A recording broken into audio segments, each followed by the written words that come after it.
Good morning, everyone. Thank you for joining us in the Spiritist Talk series, promoted by the United States Spiritist Federation and occurring every Saturday morning at 11 a.m. Eastern Daylight Time. Today, I am delighted to host this talk by our special guest, LIGIA Carvalho, who will be discussing a most fascinating topic for today, and one might say tomorrow, reincarnation. Before proceeding with today's talk, I would like to give a quick reminder to please send in your questions for this morning's presentation using the chat window. LIGIA has reserved time to address your comments and questions once she concludes her presentation today. Now, we are looking forward to an engaging time with our speaker, LIGIA Carvalho. She is the Secretary and Coordinator of the Spiritist Education Department and Bookstore for the Spiritist Center Divine Light in Newark, New Jersey, which she co-founded and coordinates with a group of friends. She is an active participant in the U.S. Spiritist movement as a speaker. She is also a member of the United States Spiritist Federation, serving as their Family, Youth, and Children Spiritist Education Director. Professionally, she is a licensed therapist with more than 15 years experience working with children and adolescents with behavioral and mental health problems, and as a grief and bereavement therapist. This morning, LIGIA will discuss the concept of reincarnation and its implication in our lives. But we all know, so please give a warm welcome to our dear sister, LIGIA. Thank you so much, Bradley, for such a warm welcoming. Thank you, everyone who's watching in this beautiful Saturday afternoon. We appreciate you being here with us for what we hope to be an enlightening lecture where all of us can come up with something positive. So the topic, as it's stated, is reincarnation. And I think one of the first things that I sort of wanted to address is that although we strongly discuss and associate reincarnation with Spiritism, it is not a creation of Spiritism. It's not a concept that was developed or evolved with the Spiritist doctrine. In reality, if we stop to think the evolution of religion itself in the world, reincarnation has always been a part of it. It has always been associated or linked to religion, philosophies, and development throughout the centuries. If we take a look in Egypt, right? The pharaonic nobility, they accepted without restrictions the belief of the survival of the dead. They build their sphinx, they build their rituals. The Hindus, they also had a concept of death and life after death, where they had several floors of, if you did well, you go to the floor above. If you don't do so well, there's several departments that goes below. The Chinese also declared the understanding, the belief that depending how you did in life, you also survive in the after death. And there's many other concepts that brought us the understanding that life is continuous after we have had this experience. We can even go further, the Bhagavad Gita and the Vedas in the Indian culture, Pythagoras in Greece, Sophocles, Aristotle, Plato, so many others have brought us these ideas, even under different names. If you think of the Druids, Polynesian, Hebrews, on the resurrection, so many different ways of looking at the concept of reincarnation. So the focus that we're going to be taking today is not to prove the existence of reincarnation or what is the proof and science behind it, but working on the premises that we do believe that reincarnation exists, and it is a reality. How does that implicate into the everyday living that we experience? How does that impact our own choices and behaviors, and how does it help us to better interpret our lives? So the whole concept of reincarnation for us as a better point of reference, it starts when Nicodemus is talking to Jesus, and he's questioning Jesus with regards to these concepts. And he asks him, how can a grown man return to his mother's womb, right? Because Jesus had told them, no one can see the kingdom of God unless it's born again. So for Nicodemus, the concept of being born again had to be limited within this one life experience. So for him was, if I'm born from my mother's womb, then I have to return to my mother's womb to be born again. once again, demonstrating the lack of understanding about the continuity of life, which is not stuck to this one existence, but instead to the concept of multiple existences. And Jesus replied, he said, no one can enter the kingdom of God unless is born of water and the Spirit.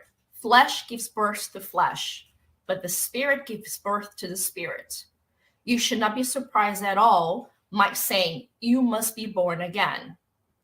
So Jesus already established this concept that we all, whether you consider yourself an eternal being, a spirit, or whatever perspective you're taking, we all must. And he didn't say it's to your benefit, it's good, we'll consider it. He said we must, meaning it is a rule, it is an expectation that we're all going to be born again. But the interesting thing is that even in that time, he's speaking with Nicodemus, which was one of the, he's in the Jewish ruling council, meaning somebody who understands the law. And he brings up the question, if you, who's an Israel teacher, do not understand these things, even when I tell you the truth, how can I tell you things of more relevance and importance if you can't understand these basic concepts? So it's interesting that Jesus presents the idea of reincarnation as a simple and make sense concept. And this is sort of where we're going to focus, understanding why does it make sense? What is the belief behind the benefit and surely the existence of such a concept of reincarnation, and how does it benefit us? Not because we're self-serving, that is not the point, but Spiritism is a philosophy that is constantly helping us achieve personal betterment. And we don't mean professional, we don't mean physical, but instead spiritual betterment, emotional betterment. It's always looking towards the inner transformation that helps us evolve. And how is the concept of reincarnation such a concept? How is that understanding a tool that can help us achieve that? So basically speaking, reincarnation is to be reborn in a physical body. We are all, the ones that are listening are physical bodies. We are all reincarnated, right? So we're here in this body. And basically, our spirit, our soul, is linked to this corporeal life, to this physical body, which is newly created for this incarnation, and it has nothing to do with previous existences. It is not as if my body will resurrect, that in the next life, I'm going to have the same body. No. What we understand, and part of that phrase that Jesus said, I have to look here. Unless it's born of water and the Spirit. Flesh gives birth to the flesh, but the Spirit gives birth to the Spirit. So it's very important to understand when understanding what reincarnation is. And I think that's a part that sometimes becomes a little confusing is our spirit had a moment of creation. We were all created by God. We are a continuous existence. We are individualized.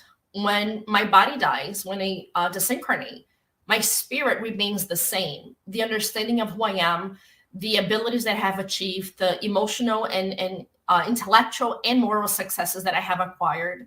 So I continue to exist as this independent individual. My body, however, it doesn't. Once I disincarnate, my body goes through the process of going back to nature.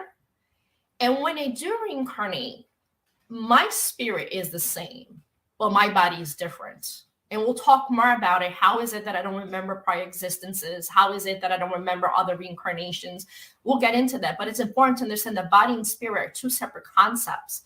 The body is like a coat. It's like the shirt. I take it off, I put another shirt. I don't cease to be me, but my body changes.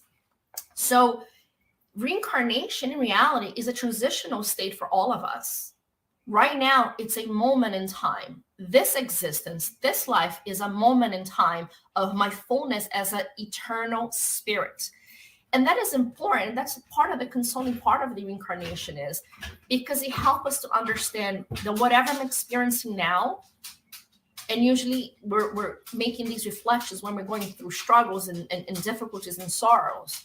It is temporary. It's not eternal.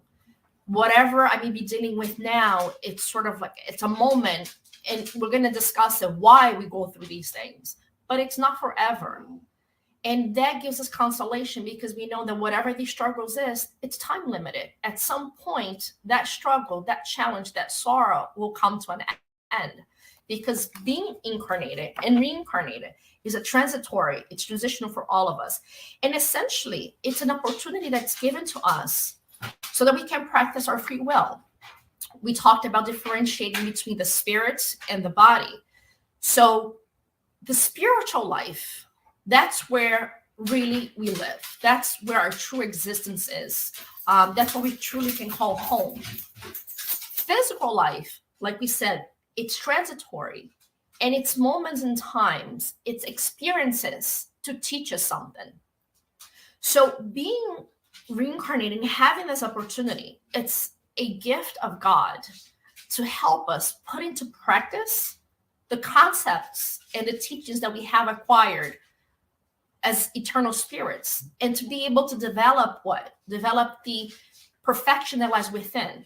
When we were created, distinguishing body and spirit, we're created simple and ignorant, meaning when God created us, he put into us the aptitude, the ability for total perfection. Whatever it is that's required to be perfect and to be divinely happy. And I say divinely because humanly happy, it's a totally different concept. But divinely happy, it's all within us. And we have to develop and we have to grow these skills so that we can work towards achieving perfection. So reincarnation, it's one of the means. It is the means by which we come into being. And in this life experience, we face certain situations, some quite comfortable, others quite difficult, but all of them to expose us to something where we can exercise our free will and therefore really develop the ability to understand God's law and live by them. It's sort of like today. I know I shouldn't lie. I know I shouldn't hate. I know I should forgive. But me, I'm speaking for myself. Although I know that's the right path and that's what Jesus taught me, I cannot always do it. Sometimes I struggle. Quite frequently I struggle. So it's a working between what my heart and my mind tells me the proper way of being, and then what my imperfections and my tendencies push me to be.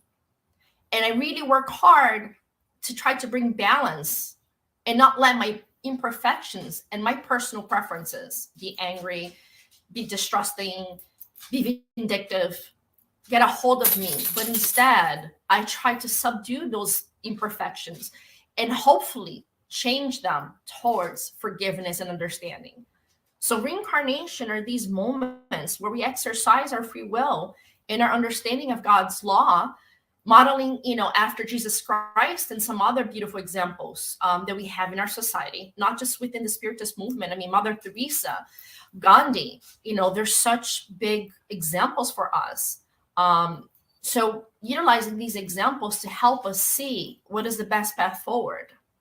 So essentially, reincarnation really helps us to live and see the application of God's law of justice and progress.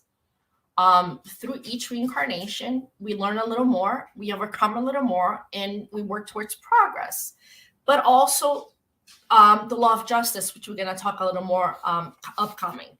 So, reincarnate is a process. We can definitely count on reincarnating several, probably 100 times. I don't even know what the expectation would be. But essentially, we're going to reincarnate as many times as needed for evolution.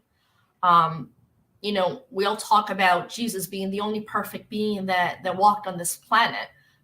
But Jesus was not born perfect.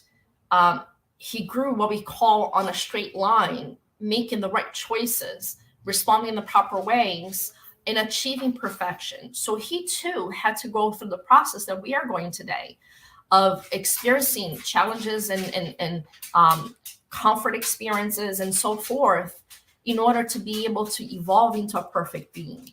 He wasn't born that way. So if we see reincarnation, really, it's a perfect demonstration of divine justice because it allows all of us, every single person, to have the same rights, the same opportunities, and the same experiences, with the understanding that we are free to choose how we act, but we must deal with the consequences of her choices.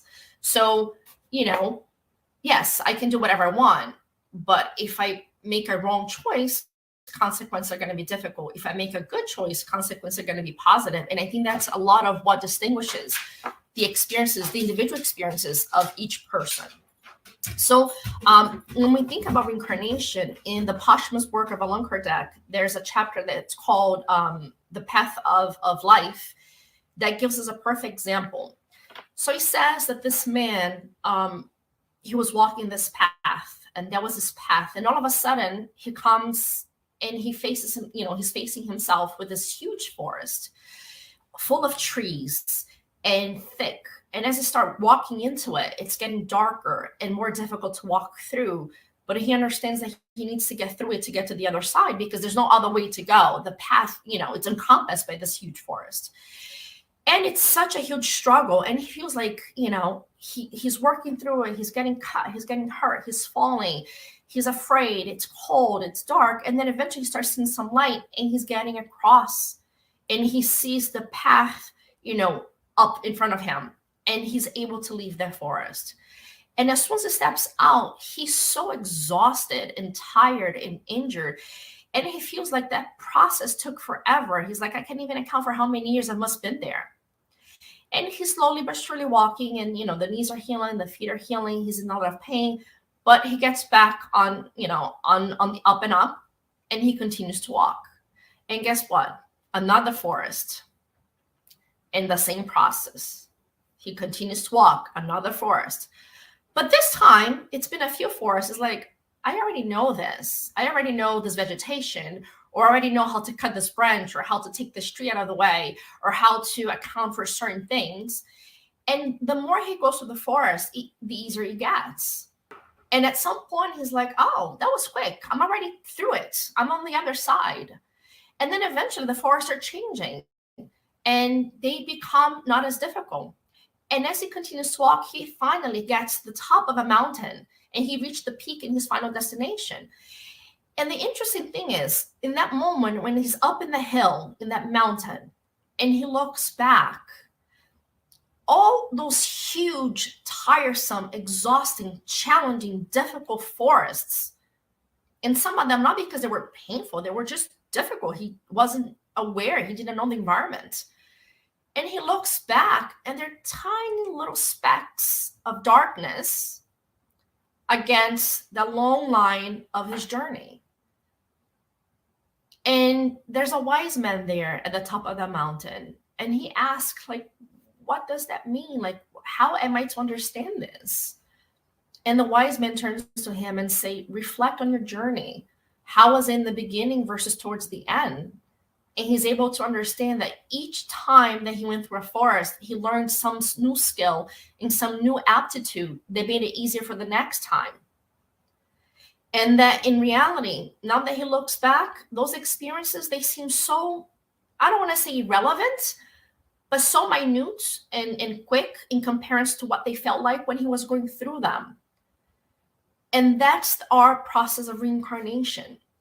Why we're going through it in this lifetime feels quite, hopefully a lot longer for me, but it already feels quite long. And I've been through so much in my own experiences and my own challenges, to each its own. And like I said, I still hope that it goes very, very long, but it feels long, you know? So I keep on thinking, can it go and feel like quick? And that's what it is. When we are in the spiritual world, where now it's not just this reality of who I am. Today I'm Ligia. My mind expands and encompasses the longevity of that path that I've been through. So the body doesn't allow me to remember, but when I am in the spiritual plane, I remember, and I can look back and see all those existences, and it gives me a different perspective. And now I understand, oh, this, although it feels long, I know it's not. And I know although it feels difficult, I understand why and what I need to learn. So reincarnation, really, it's these moments in between our true existence that allow us to learn. I mean, for kids, when we're trying to help them understand, a lot of times we tell them it's like school. You live at home with your family and your parents, but you go to school And each year it's a new grade. After first grade is second, after second is third. If you don't do well in third, you repeat third grade until you're able to go to fourth. And maybe you go to fourth, but you need a little extra challenge in a specific subject. So you do a little extra on that subject. And that's how it is. Our real life is not in school. Our real life is in the world with our family and friends. So our real life is in the spiritual plane. But reincarnations are those teaching moments, our schools, to help us progress and grow. So, I talked a lot about reincarnation, but in summary, reincarnation is a necessity. We have to have a means to practice, just like we exercise our muscles, to practice our abilities to evolve those emotions of forgiveness and understanding and patience, but also to evolve our intellect. As you study spiritism, you learn, we use analogy of the two wings. In order for a bird to fly, it needs to have two wings. The wings of perfection and growth is intellectual and moral. You need to be morally evolved, but you also need to be intellectually evolved. The only issue is that when you evolve intellectually and morally, that's when you run the risk of creating lots of errors and mistakes. Like we've seen in society, very intelligent men and women that have made really bad choices. But when you evolve morally, it allows you to utilize your intelligence for the good, but they don't walk hand in hand. So it's a necessity. The primary purpose is, like we discussed, to achieve perfection. Our goal is to grow and evolve and become better. But there's also that part of the law of justice that we talked about. And when you read the Spirit's book, question 999, it asks the following. Is sincere repentance during life sufficient to extinguish a spirit's wrong and enable it to merit God's grace? Meaning, if I make repentance of my mistakes while in this lifetime, is that enough? And they respond the following. Repentance helps to improve the spirit, but the past must nevertheless be expiated. So yes, you make a mistake. It's the first step to recognize that you made a mistake, to feel remorse, regrets, repentance, to apologize. But then you have to make amends. You have to make corrections. And it's sort of like, I like to use the example. You have a bag of rice, and I speak rice because rice is tiny little grains, and you drop it all over the floor. You forget, you're regretful, you're apologetic, you recognize that you made the mistake. That's well and good. Now go clean it up. And we have to clean up every single tiny grain that has spread through our kitchen. Some are underneath the fridge, some underneath the cabinet, others got somewhere else, but we have to collect them all. So that's sort of the concept of reincarnation.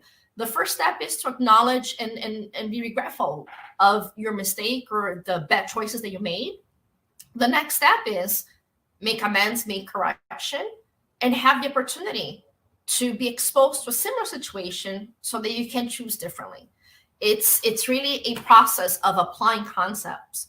So remorse is great, right? Because we acknowledge, and that means that we are also working on our intellectual intelligence, one of our two links, because now you can discern between good and evil, right and wrong.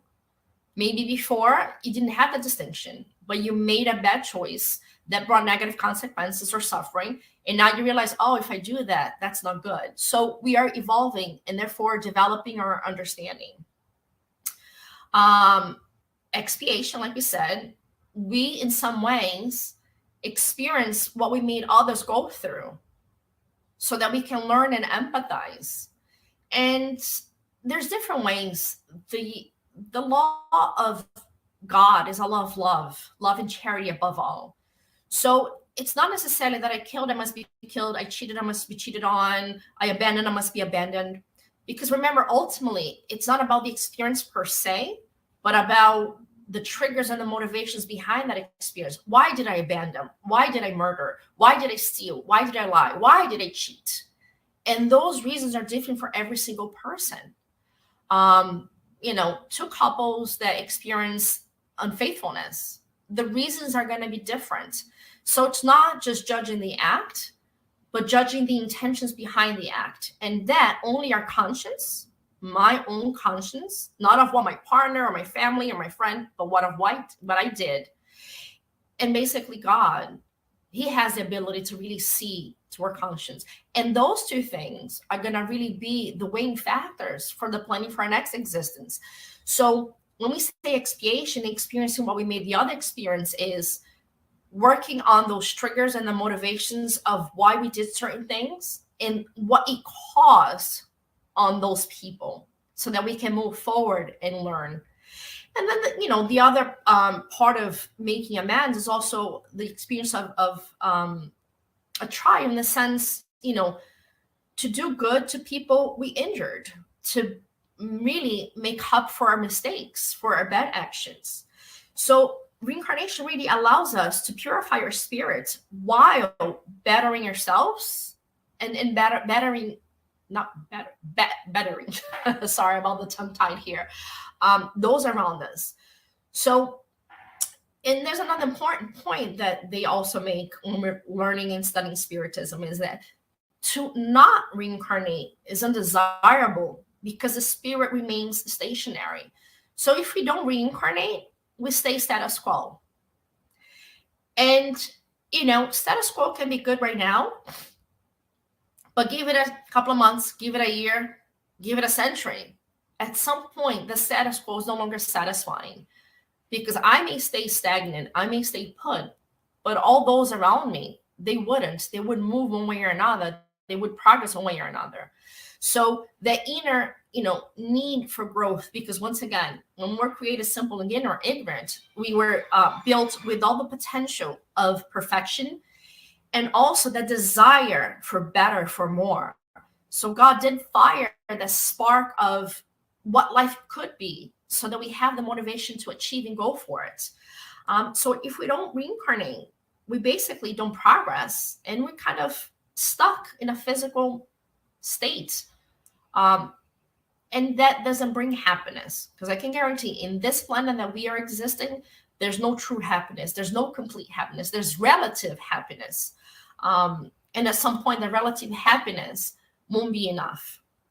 So it's very important that we understand, when we appreciate the existence of the concept of reincarnation. And that's what I said. How does that apply? How does that affect us? So when we understand that it's a moment in time, whatever the challenges are not forever, whatever the separation is not forever, because if you reincarnate, that means there's life after death. So whoever has gone before us, we will see them again, because one day we will be gone too, and we're going to join them somewhere in the spiritual plane. So life doesn't separate us all. And, it's truly this opportunity for us to make better choices. We're not going to achieve perfection. That's the other thing. We mentioned in the beginning, reincarnate several times, several hundred times, probably several thousand times. Maybe somebody can tell us what's the perspective. I really don't know. But anyway, what we do know is we don't also reincarnate just on planet Earth. We have the opportunity, or we may have the need to reincarnate in different planets. Spiritism also teaches that all planets are populated with spirits. Obviously, life there, just like on Earth, it's compatible to that environment. But yes, we may, as we evolve, move to more evolved planets. Right now, from my perspective, I'm just hoping to stay on planet Earth and not be moving to a lower planet. And I say that why? Because we talked about, the planet Earth itself also is evolving. And that's a whole other topic that we're not going to get into. But yes, so as we evolve as people, as spirits, our planet also evolve and grow. And there is life in other planets, and we could live in other planets if there were a need. Sometimes we have evolved spirits that go into a planet less evolved to help bring new science and technologies and teachings. Others go for expiation. Remember, learning to appreciate things. So somebody who maybe took advantage of some of the easiness of life or comforts of opportunities, they may go to a less evolved planet to experience the hardship. But most of us, just being on Earth itself, we see this planet as one that there's such disparity of access you think about evolved countries that have medicine and science and resources and transportation and clean water. And then we see other countries that they don't even have clean water. They don't have food. They don't have housing. They don't have access to medical services and basic needs. So just within the planet Earth, we have enough disparity that we can experience many other different living existences to help address our needs. Another point that comes a lot when we're talking about reincarnation is memory of the past, forgetting the past. And I know a lot of people really enjoy or are interested in, speaking and learning about their past and trying to figure out their previous existence. But one thing that we learn is that the temporary forgetting of the past, it facilitates new beginnings because it allows greater possibility for making amends and cordiality. So we call the veil of forgetfulness. That's one of the terms that's used that teaches us that remembering the past is not necessarily a positive or beneficial thing. In many ways, most frequently, if we try to force a memory from the past, it is more harmful than good. Why? We talked about, reincarnation have the purpose of helping us grow and learn, have us learn and go through what we made others go through, and also make right to those that we have injured in the past. So if I have harmed or hurt someone in the past, and now I need to make amends, if I harmed the person, I probably did it because there was some differences of opinion or of emotions. I probably didn't like that person. Or if not, at least I feel probably very embarrassed. So having to live with that person to make amends may be quite difficult. Or maybe there's emotions of mistrust or fear or anger. And it may really make the process more challenging and unsuccessful. So we will go through a few examples and talk about the role of reincarnation family ties. But the bottom line is, remembering our past, it's usually not a positive thing. And when it does happen naturally, it's a planned process by the spiritual plane, and it serves a specific purpose. It is not recommended that people go seeking out these remembrances. And one more thing here. So remembering the past would disrupt the social relationships and would be a barrier to progress. So we see that truly that curiosity to know who we were, it's more harmful than good. And what we learn too is I don't need to remember what I was, who I was, what life I had. I can simply try to interpret my current life and get to know my own predispositions to know what kind of person I was. If I'm facing very, many challenges in the realm of health, if I'm facing difficulties in the realm of family or career and profession or personal identity, whatever the realm is, that lies the area that I need to work on, because these challenges normally is an opportunity for me to work on an area that is unbalanced, that is unfinished, where maybe I have lingering things. So how can I best serve the area of my life to try to bring a healthy lifestyle, to try to bring a positive mentality, whatever the situation may be? If it's bringing me sorrow, distress, uncomfortableness, challenges, that means that's an area for me to work on with the hope, with the objective of bringing the message of Jesus Christ of peace, inner peace, tranquility, balance through his message. So one of the stories, and unfortunately this book is not translated, it's called Psychiatry, Face to Face with Reincarnation. It tells a story of this young man who was 26 years old, and he had a very dedicated family, devoted mom, devoted dad. And honestly, he was very attached to his family. He was 26 and he had been drinking since he was 20, and he developed a really bad case of alcoholism. They had tried everything, different treatments, different programs, even religion, and he just couldn't get over that.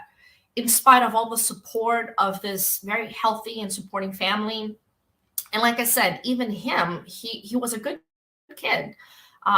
Good manners, was able to conversate, had education and professional goals, but he suffered. He struggled with not being able to stop drinking. So they took him to, in this book, it's really based on the stories of, in Brazil, there is this psychiatric hospital that is a spiritist psychiatric hospital, and it's linked and like a collaborating facility with the spiritist center that they have there. And in the spiritist center, through their mediumistic meetings, they help and support whatever means they can some of those patients. And in one of the mediumistic meetings, they learn the past of this young man.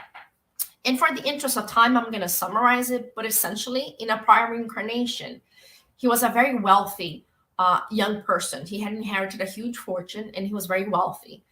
And this man around his age befriended him. And in this process, introduced his sister, who both this new friend and his sister had a very illegitimate lifestyle. A lot of vices, a lot of partying, a lot of irregular sexual behaviors. And she seduced him. He fell in love with her and he married her. As soon as he married her, the brother and, the brother-in-law and the wife basically started using his money, started spending his money every day, kind of pulling him more into this lifestyle, convincing him, attracting him to be in that kind of lifestyle, gambling, spending money, and so forth. And eventually, when the money was gone, the brother-in-law and the wife left him. He felt so desolate. He felt so depressed, and actually used, and he really cared for his wife, that he tried to commit suicide. Unfortunately, the means by which he did didn't take effect right away. And he was hospitalized, and it took him about a week eventually to pass away. When his brother-in-law learned that he had tried to kill himself, he was so filled with remorse and regrets. Remember the question 999 from the Spirit's book? He stayed day and night at his bedside, taking care of him, trying to help him, trying to deal with his pain. But unfortunately, like I said, he didn't survive. And after a week, he passed away. The brother-in-law was so consumed with grief and regret that he swore, on the expression, he swore on his grave, right?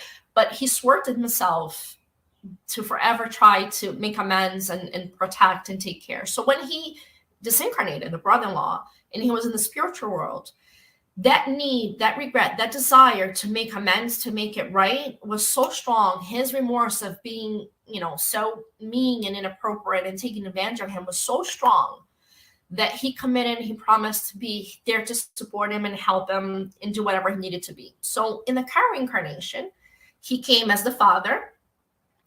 And this man, the one that was, used and so forth, came as his son.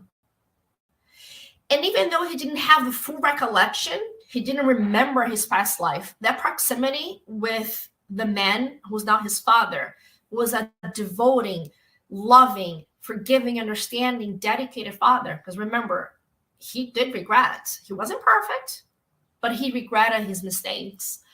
So that proximity, that being close to him, reminded him intuitively. He didn't have to remember, he didn't have to have a recollection, but it was enough to intuitively remind him of what he had done.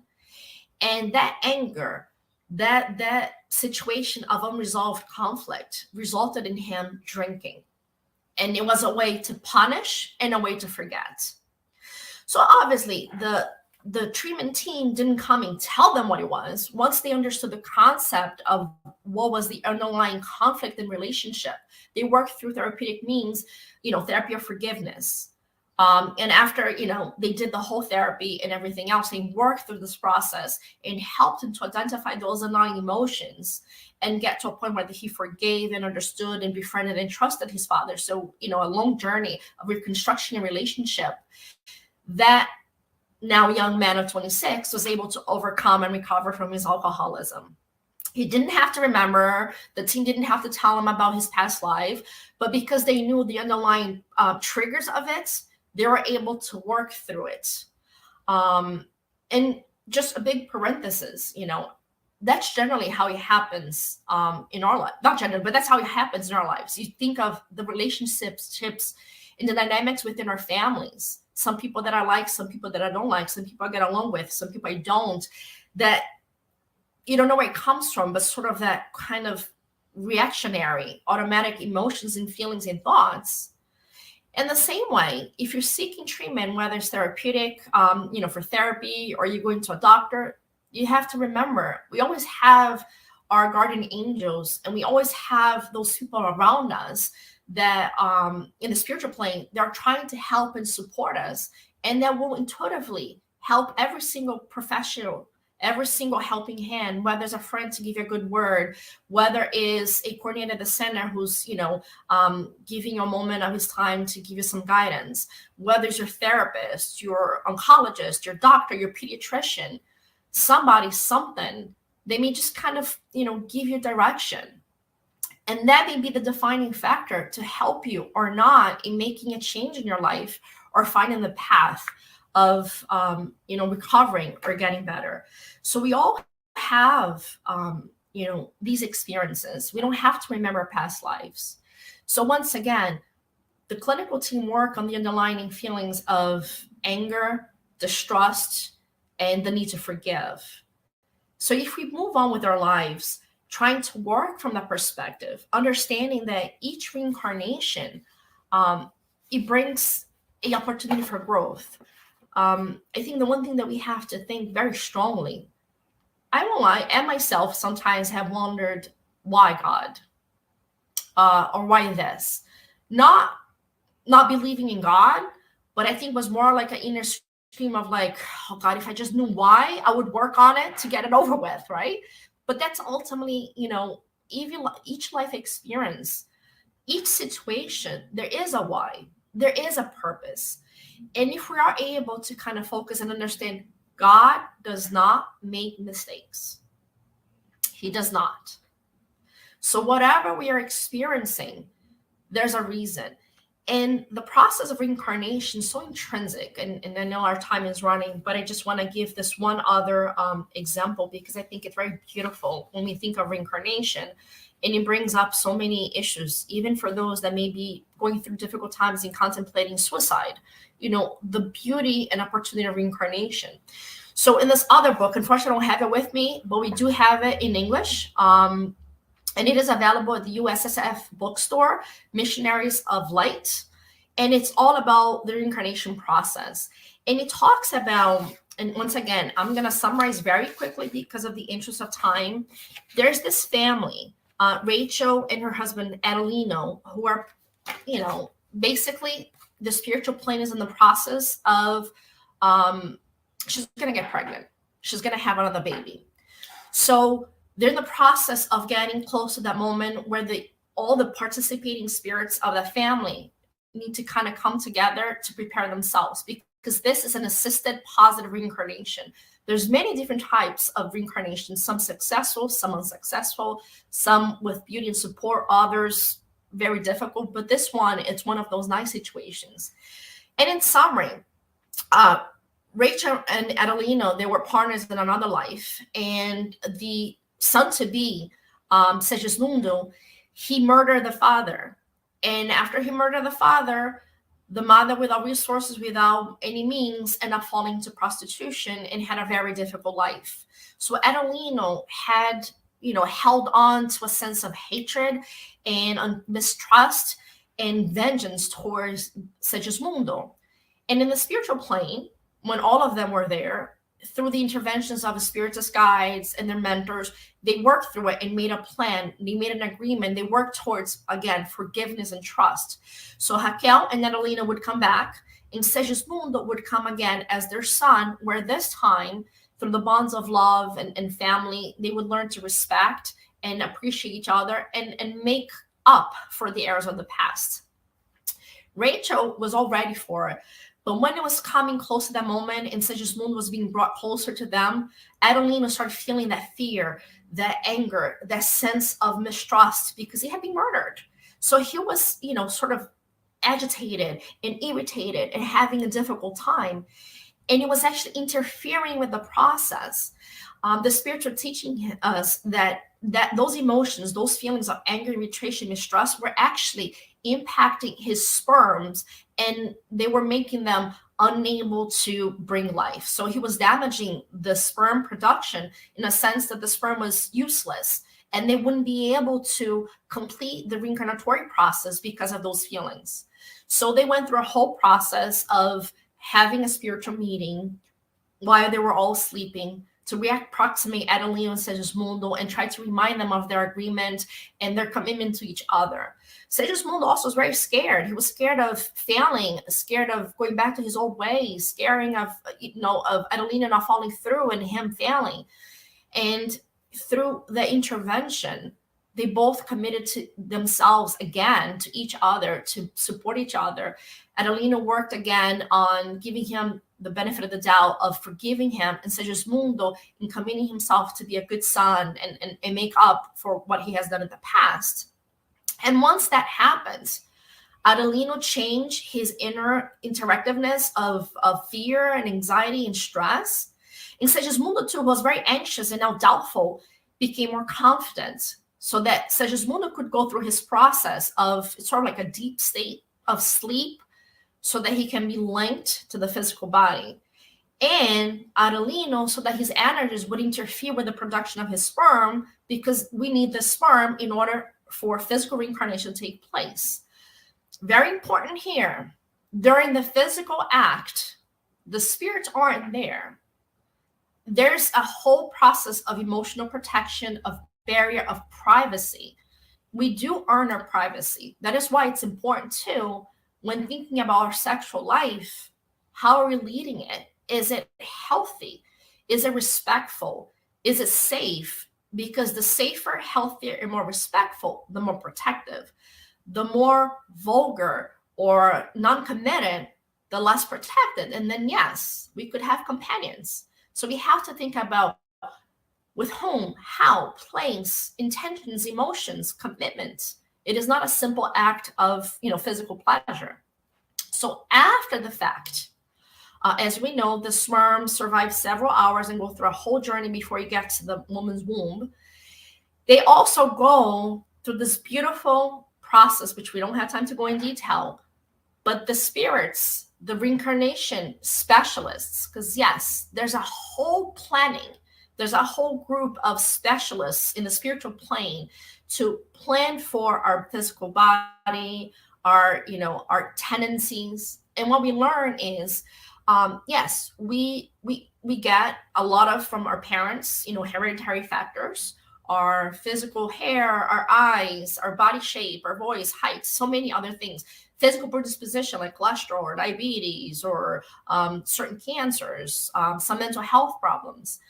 But mostly what we learn is that our emotional state of being, our level of functioning as a spiritual being, our current self in a spiritual eternal plane, is what's going to project into the physical body and give a shape. It's like a cake. You can have a round cake, a square cake, a triangular cake. The batter is the same, but the shape of the cake, it depends on the cake pan. So think of the batter is the genetic coding that we're receiving, but the final shaping of the body, it's based on that cake pan. And that's a result of our mental state of being. So we can't blame our parents. We can't blame heredity. And once again, that's where reincarnation comes to give us insight about what am I going through. And even if I don't remember why, I can understand the underlying reasons why. So anyway, going back to this case, because we got like 2 minutes. So the group of specialists of reincarnation, through a process that I can't explain, and they also said it's a very intricate, even Andrés Luiz, who is a spirit author, wasn't at a point of understanding. They scan all the different sperms to select the one with the best potential to bring the genetic component needed for what the experiences that Segismundo was going to need. And then what they did was they centralized energy so that sperm sort of gained motivation and strength. It was the first one to reach, the ovary, because, only one can kind of get in. Once that one gets in, no one else can get in. So there's a very intricate long-term process. So when I say God doesn't make mistakes, it's important for us to think of that. I think especially nowadays with for those of us who live in a society that is economically and technologically advanced, the access to medical interventions and surgeries and medication and experiences, how are we utilizing that? Are we taking advantage of it? Are we becoming codependent on it? Are we so detached from our reality and in denial, or not wanting to deal with our problems? Are we running from them by trying to change exterior things? And it's really important to think there's nothing wrong with these things. They're here because God allows society to bring it, to help us, to benefit us, to allow life to be a better process. But we have, once again, to think about the underlying process. It is not about our physical existence, it's not about our bodies, but it is about our spiritual existence and our spiritual growth. What do each experience brings us? What are the challenges that it presents us? What are the opportunities? Because a lot of times we think of the challenges, being sick or being this or being that. We also learn through spiritism that being physically beautiful, it's a very difficult challenge. I think a lot of people would say, oh, I want that. But they say, no, it's not easy, because thinking about the exposure that person faces through the energetic movement that it causes, a lot of people looking, a lot of people desiring, a lot of people pressuring, there's always a downside to what we would think is something positive and beautiful. So the bottom line is, in this process, Segismundo came back, they were working on it, and they're going to have probably some challenges as a father and son. And they're going to have moments of distrust and conflict. But that's the whole point of it. If we have that, that means there's something to be worked on. Do I need to know what the problem was? Do I need to know who or what did what? No. But if I believe in Jesus Christ, I have faith in God, and Spiritism has brought these concepts to help me understand. Now I know that this reincarnation has a purpose. And if I work towards implementing the positive abilities of love and forgiveness and hope and understanding, whatever the situation may be, if I have increased those feelings within me and in my relationships, then I have done well and I have improved. And when, the time comes for me to say goodbye to this body and move back to the spiritual world, I can look back and say, maybe I haven't done everything I was supposed to, but I made progress forward. And I think that's what each life experience is meant for, to make progress forward. Personal progress, moral progress, so that we can one day be closer to the image of God and find that divine happiness that we're all searching for. I thank everybody for being here. Time has run away with us. This is such an interesting and very, complex concept. But just think of it. Life is temporary. Try to think of the teachings that you can take from it. Try to think how you can make yourself better and those around you. Don't think about what they do or did to you, but focus on what am I doing to others and myself, because that's what will determine my happiness in the spiritual life and my future reincarnation. May you all have a blessed day. Tomorrow in the United States is Father's Day. I wish all of you a happy Father's Day, and may you have a blessed weekend. Thank you so much. Thank you very much, Ligia. You have brought much clarity and understanding to this transitional state of reincarnation and encouragement in the continuous life. At this moment, we will open for comments and questions from the audience. From Miasco, hi Ligia, great to listen to you. Although in our present stage, in a planet of trial and expiation, forgetfulness is a blessing. Will we be allowed more access to our past lives, especially of our negative acts as we progress? Yes, absolutely. I think the main point that Spiritism brings is we all have the veil of forgetfulness, like I mentioned. And I think I made very briefly, but a distinction between trying to force a memory versus those that kind of come naturally. there are points in time, and you know, well-known spiritists like Divaldo Franco, Raul, and so many others will give many examples where remembering the past has helped. And I know there's a spiritualist and the non-traditional therapies of remembering past lives. And other people also have normal memories. There's a scientist, psychiatrist, Ian Stevenson, who's well known for the work on past lives. So the difference is you trying to force to remember or going specifically trying to seek the remembrance of past lives. The Spirit warns us against it as not being helpful and most frequently harmful. But if it comes naturally in a therapeutic session, in a moment, I don't know, of, you know, we hear a lot of people that are under a coma, or they have experience of unconsciousness and they come back with a memory. Those were probably planned and intervened by the spirits as an opportunity for some learning and for some progress.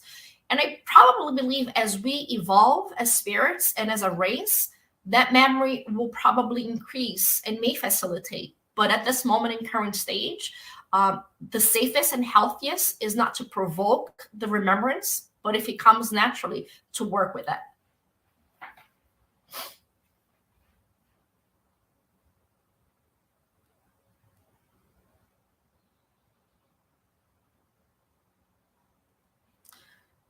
So I cannot hear you, Bradley. I don't know if it's your mic or my mic. My apologies. Oh, there you go. From Diana Smith, do you think we choose the family we're born into? Yes and no. So at times, yes, we choose the families because we have the rights or the evolve. Basically, we have earned that right to choose the family. At other times, we don't. And I'll give two different examples. So a lot of times, there's spirits who are really struggling to make progress and they keep on failing the same mistakes. So I cannot recall the book right now, but there was this young man who struggled with substance use and he kept on falling into the same mistake.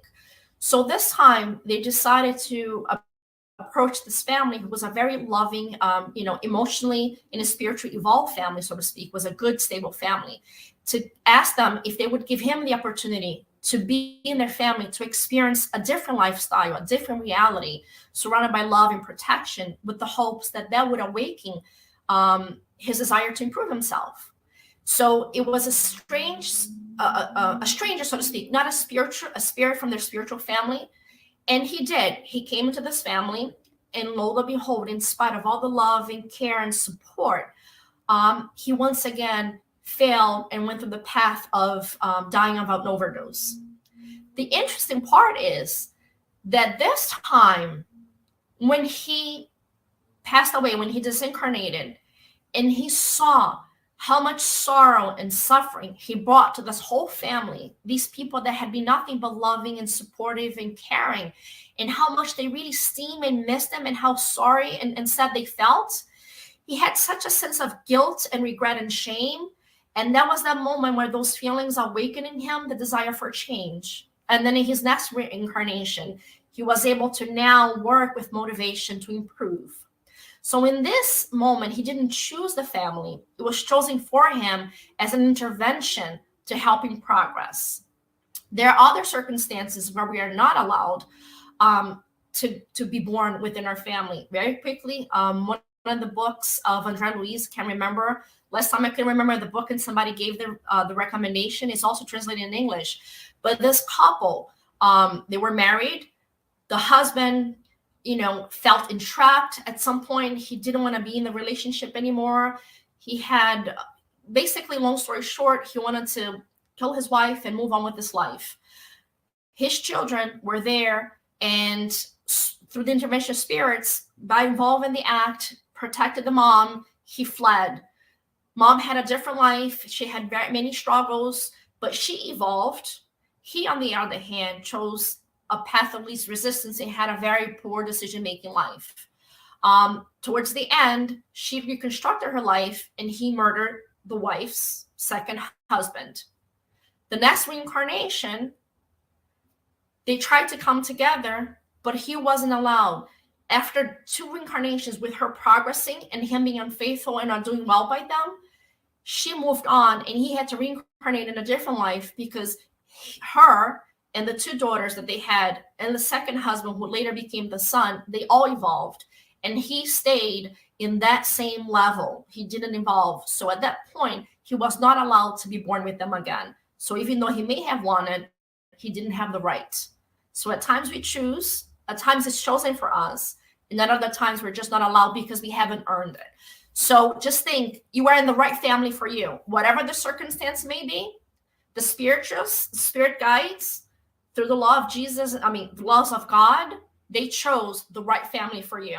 If it's a wonderful family, be blessful, be happy, appreciate. If it's a difficult family, find the best way possible to try to make as much amends and as much friendships as you can. You may not do it all. It may be very small, but it's a step forward.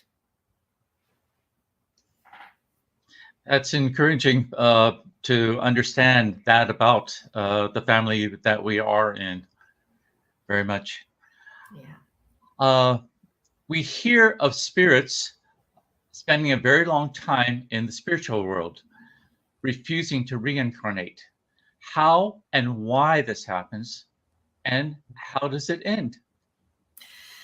Well, I know it sounds cliche and silly. How does it end? Love. It is the ultimate feeling. And it's true. There are many spirits who choose to be in lower planes, who refuse to, return because they're afraid or because they feel guilty or because they don't want to face, what they're going to face. We hear in the literature cases of natural abortions because the spirit gets so scared or so regretful, and this state of mind causes the physical body not to withstand, and through an abortion they run away from reincarnating. So it's very complex, and there are many different examples. And why this happened most frequently is, all the time, is our imperfections, our unwillingness to apply our free will for the good results in consequences. Those consequences are negative. And like we spoke of, reincarnation is needed in order for us to put theory into practice. So we know that if in the spiritual plane, I regret the mistakes I made, the errors that I caused, the suffering that I brought onto other people, but now I know that through physical life, I'm going to have to face similar challenges and scenarios in order to really overcome that and improve. And some people, some spirits are just not ready or not willing or don't want. Or other times, their state of mind is such yet that they haven't awakened to this need or this desire to progress that they're not able to sustain life. A very quick story, once again, is this daughter, very proud, very intellectualized, very scientific, did not believe in religion, did not believe in life after death, did not believe in reincarnation. And she chose a life of pleasures, in spite of her mom, who was always trying to guide her and protect her and teach her. But she didn't believe in it. So she felt that life was there for you to enjoy and to take as much pleasure as you can. And that's how she led her life.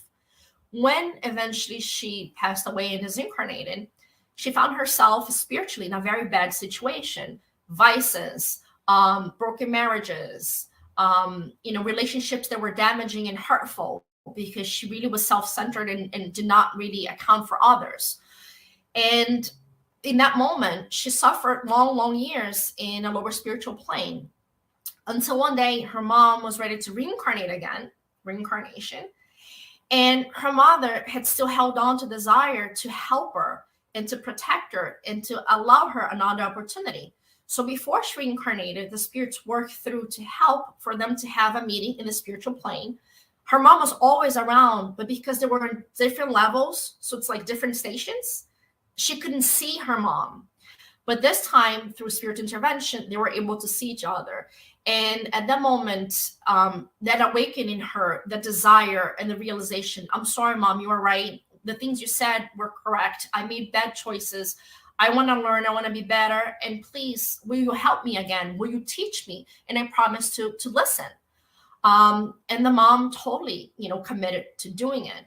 The caveat here was she had not earned, and that goes also with the prior question, she had not earned the right to be her daughter again because of the mistakes that she had caused, the lack of appreciation for the situation. But what the spirits were going to do is mom was going to reincarnate, and then in the future, she would reincarnate as somebody who would be working in her mother's house. And through that really relationship where, boss or, authority over somebody that was subjugated to your authority, when that dynamic of relationship, mom would have a stronger position to be able to really teach her and support her and influence her in a way that in the past mom wasn't able to. So they were going to be close, but they weren't going to be daughter and mother. And the other thing too that they said was, your mom's going to go now, but you have to stay here still because there's a lot of negative energy that you have to process before you can be taken to a hospital setting or a better place. We're going to be here. We're going to support you, but you cannot move up until you process and cleanse yourself of these energies. So at that moment, the daughter started to receive help, but it had to be help in that level. She couldn't move up in level in the spiritual plane, and she couldn't reincarnate yet. And when she was going to reincarnate, she was not going to reincarnate as her mother's daughter, but as a server to be close to her mom, to be able to get her influence. So it's very interesting how reincarnation really teaches that we are all, children of God. We think that maybe that person who's not our blood, because there's a lot of this. I think most of us, generalize, we're very protective of our blood. I can say something about my family, but don't you dare say something about my family. But who is our family? Which is a question that Jesus said, who's my brother? Who's my sisters? Who's my mom? Who's my dad? My biological family is my biological family, but the real family is my spiritual one. And that may be my working partner. That may be my best friend. That might not be my sister or my son. So it really teaches, through reincarnation, teaches us to love everybody. Because honestly, we never know who truly is somebody that we love. So we can't be exclusive and prejudiced towards our family. We have to be all-inclusive and love everybody. Or try to. We understand it's not realistic. You bring up two very good points, Ligia. One about family, who is our family, and also awareness that we are helped throughout our lives. We may not always be aware, but we are being helped. That is great. Question is, in which book is the chapter The Path of Life? All right, so it's in Pashman's work. If somebody could in the comment confirm if we have that translated in English, because I used my version in Portuguese, I apologize. I'm looking at it right now. I apologize. Oh, I have it open here.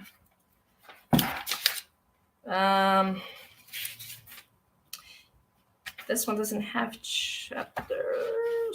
All right, I'll get back to you guys as I look for it, because I have it on my book. I don't have it tabbed. Oh, here. All right, so it's under the first part. There is a section that talks about negative influences. So it's entitled, it's like a sub-chapter. It's called The Path of Life. On the Portuguese version, this version here, it's page 187. Yeah.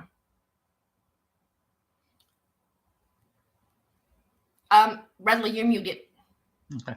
Thank you for that reference. Much, much appreciated.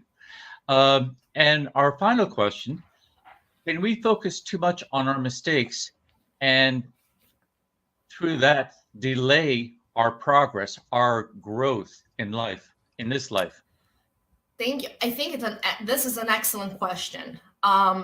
Absolutely. I think, and I'm trying to once again, we're talking about how this impact our life, especially nowadays.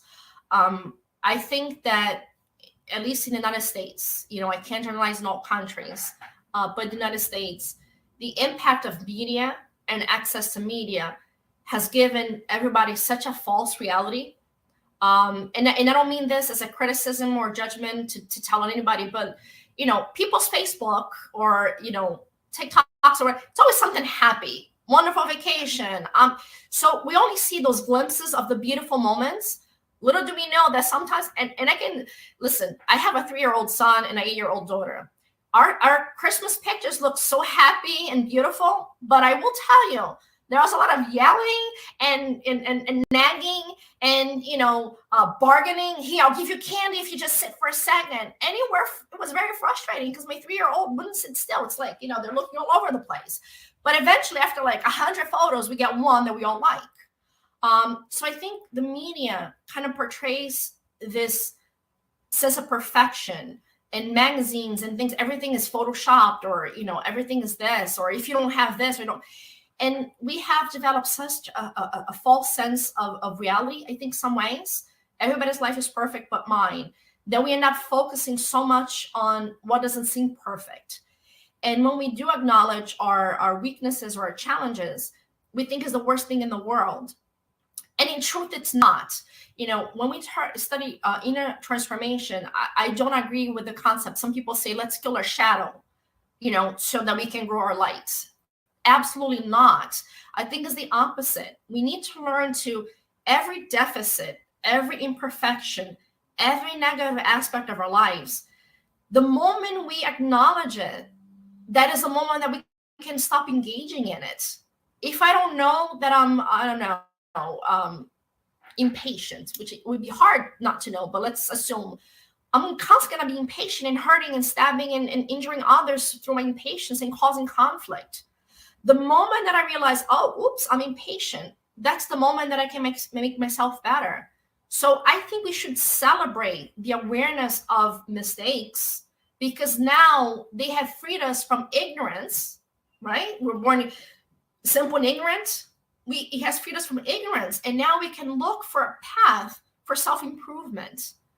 And I think that's the shift in frame that we need to have is imperfections. Yes, they hurt, they may embarrass, but you know what? Now I can step forward. The moment that I know I can improve. And I think we have such an experience of low self-esteem and low self-love that we keep on harboring on the mistakes instead of moving forward from them. So the moment that we can understand that everybody's imperfect, nobody's life is perfect, the beauty that we see in others is not necessarily the beauty that they live in, and also worry less about material life and outside experiences and appearances, but more about inner self and inner experiences, we will be able to overcome this detrimental side effect of really honing in on the negative when there's so much beauty and so much positive to be discovered. So the moment you find a weakness, you can directly find a strength. You just have to change your focus to the strength. Thank you again very much, Ligia, and much appreciation to everyone who watched today's Spiritist Talk Live, and those who have been following our weekly Spiritist Talk series. Before we close our live today, I would like to remind everyone of the United States Spiritist Federation virtual course, Initiation into Spiritism, which is provided free of charge on Sundays at 10 a.m. Eastern Daylight Time. It is a self-paced course for those who would like to learn or review the basic principles of Spiritism, as published by Allan Kardec in 1857. Please avail yourself of this great learning opportunity by visiting the course page on the USSF website to receive the reminders by email. Ligia, before we close the live, would you please offer a prayer? Most certainly. Master Jesus, as always, we thank you for walking the path to show us and guide us on the way. May we all follow your footsteps and learn to love one another and learn to love ourselves. May these teachings of today help us develop a great sense of tolerance and appreciation for life's experiences, but above all, the inner motivation to make changes towards that path that you have taught us, to make improvements, to take in the shadow and transform into light, to learn to forgive so we don't feel so heavy, and to learn to be patient and respect what you have determined for us with the certainty that those decisions, they were for our betterment, for our growth and our progress, with the intention of bringing us true happiness, spiritual happiness, and non-material happiness. May we learn to respect your laws and make the effort to utilize them for the benefit of all. And we thank you for bringing us these teachings, for allowing Spiritism to be here so that we could better understand and make better choices for ourselves. Once again, may we also bless all of those that are here with us, all of those that couldn't be here. And tomorrow, when we celebrate in the United States Father's Day, through a symbolic extension of reincarnation, may we thank you for the blessing of life, which gives us the opportunity to make corrections, to find peace and reconciliation with ourselves. May we appreciate life, as difficult, as challenging, or as sad as it may be, and never allow the thoughts of suicide or sadness or giving up or desertion fill it. But instead, may we discover the seeds of joy in the relative happiness that life can offer us. May this happiness be extended to all of you so that you may have a blessed weekend and a blessed life. So be it. So be it.